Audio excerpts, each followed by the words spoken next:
Space, the final frontier. These are the voyages of the Redshirt Ensign Nash, his continuing mission to record his personal log, to recount his tedious duties as per Starfleet regulations, to boldly go where we've all been before.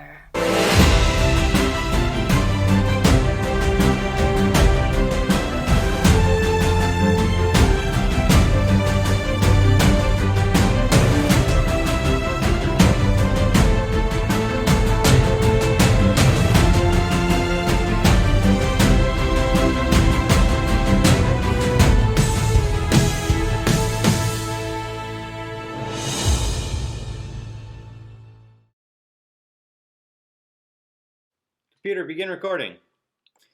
Ensign Nash's personal log started 1536.2. Well, our psychic antagonist count has gone up to 2, and our ruined Thanksgiving count has gone up to all of them. Not that I care about that. It's an outdated, racist American holiday that should have been done away with centuries ago. You can't get real turkey on a starship anyway, so what's the point? It's been synthetic meatloaf for as long as I can remember, and no one is thankful for that. Tastes like depression, wrapped in sadness, baked in tears. This time the psychic we had to deal with, Charles Evans, was only a teenager, which is not better. He was less power-hungry than Mitchell Shore, but he was more horny, which is saying something considering Mitchell's thing for Dr. Daner. So we pick up this kid Charlie from the cargo vessel Antares. Or was it a survey ship? No, it was a science probe vessel. I don't know, it doesn't matter, it's debris now. And we're supposed to bring him to Colony Alpha 5. Now, apparently this kid Charlie was the only survivor of a transport crash on Thesis 14 years ago when he was 3 years old. Initially, I could see him surviving the crash, but I couldn't fathom how he managed to survive on his own on the planet for 14 years. He would have had enough food concentrates to last him maybe a year from his ship, but I doubt a 4-year-old could figure out how to hunt and forage effectively. Plus, Thesis has a sparse selection of vegetation, so even if he did find some kind of berries or something, there's no way he taught himself how to farm. And then on top of it, he learned perfect English by listening to the ship's tapes? I don't think so. I'm pretty sure we were all in varying degrees of skeptical, and some were even thinking that he was actually a Thasian. We don't have much data on the Thasians, since we thought they were a myth. Legendary psychokinetic beings who had the power to transmute objects or render them invisible. Ooh, spooky. If Charlie were a Thasian, or had help from the Thasians, it would certainly explain how he survived, but as Mr. Spock would say, that is an illogical conclusion. Our first clue that it might not actually be that illogical was in Rec Room 6. Lieutenant Uhura and Yeoman Rand were playing cards, and Mr. Spock was serenading us with his Vulcan lute. I was at a table with some crewmen participating in the Interdepartmental Junior Officers 3-Dimensional Chess and Checkers tournament.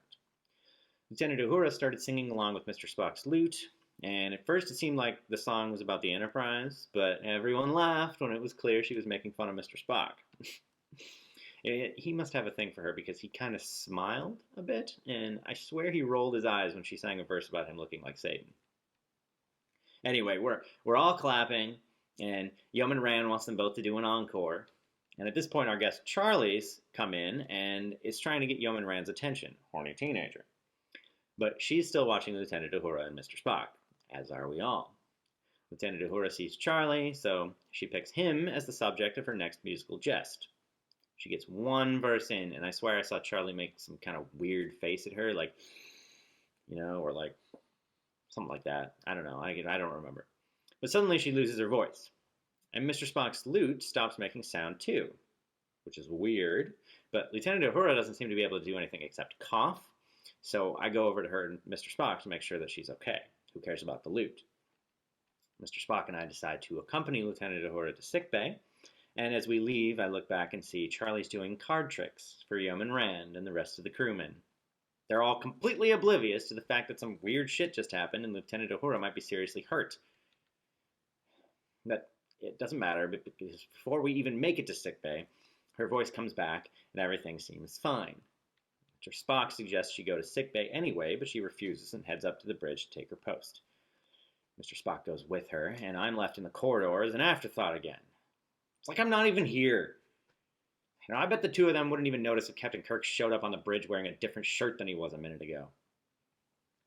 So I head back to my quarters, but before I can even sit down, I get a call from engineering about a maintenance check on the ovens in the galley.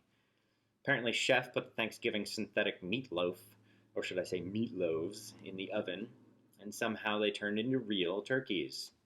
I'll give you one guess who was responsible for that little prank. Joke's on him, we're glad we have real turkey for once. Anyway, of course, there's nothing wrong with the oven, so there's nothing I could do maintenance-wise.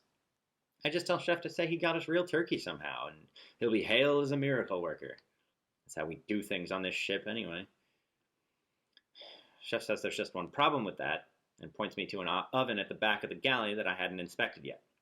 There was a strange clanging noise coming from inside. The whole oven was shaking. And then I heard the gobble. And I looked at Chef, and he slowly moves to turn on the oven light.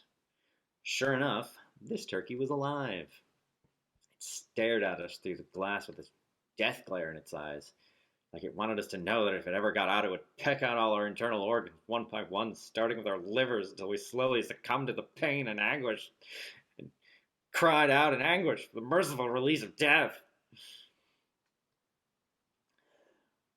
We had to do something with the turkey, and Chef didn't like my suggestion of just turning on the oven and waiting a few hours.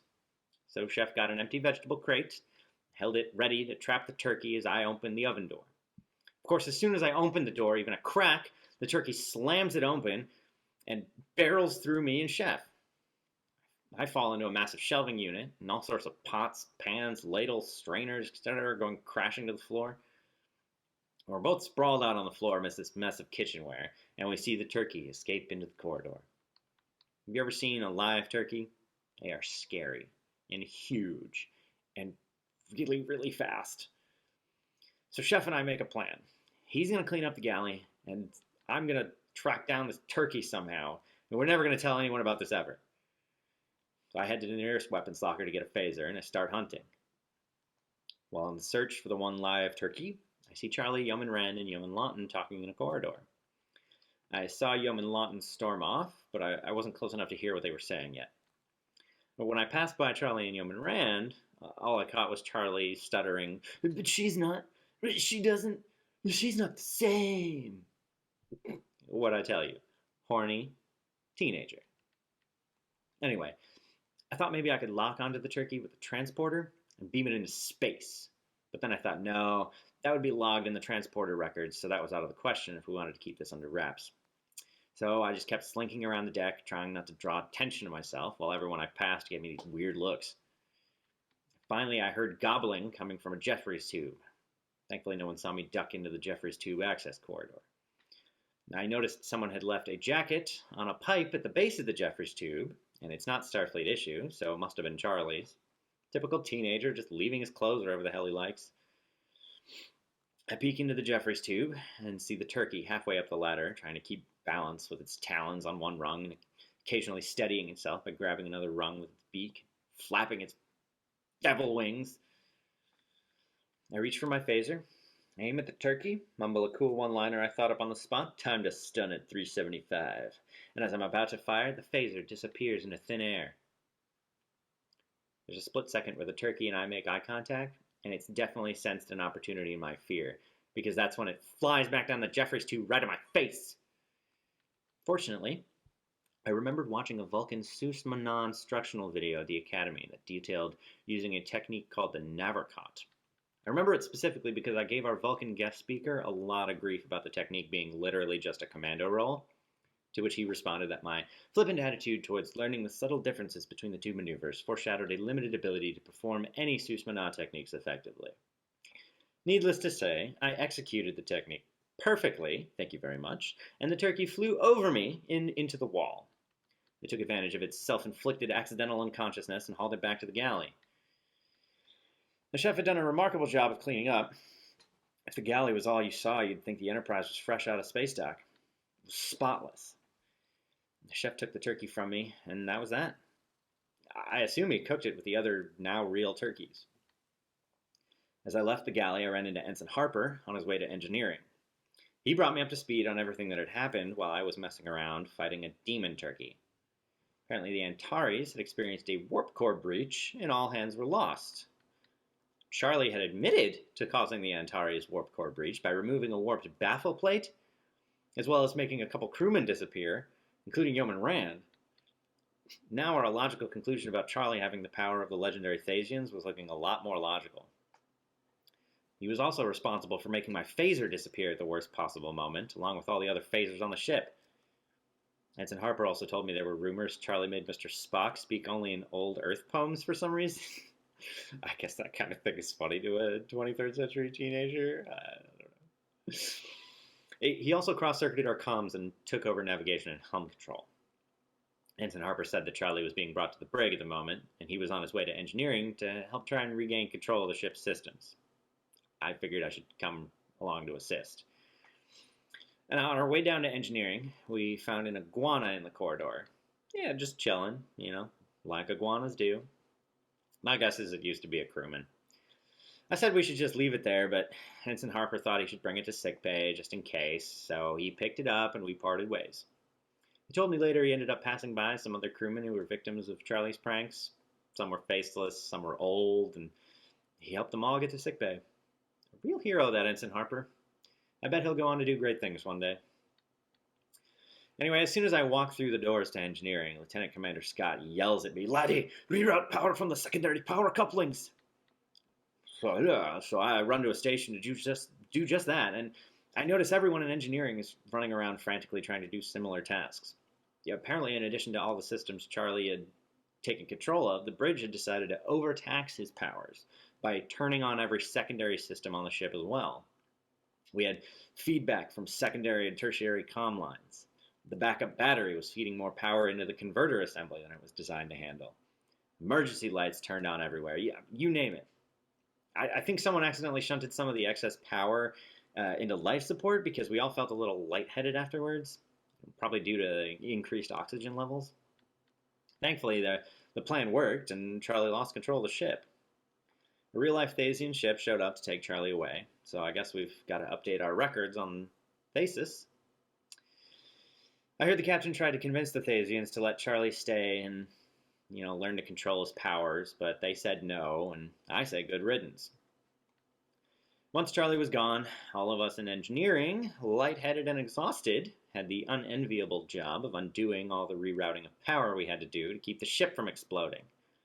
Yet another brush with death, thanks to Captain James T. Kirk. Mark my words, that court-martial is coming. Computer end recording.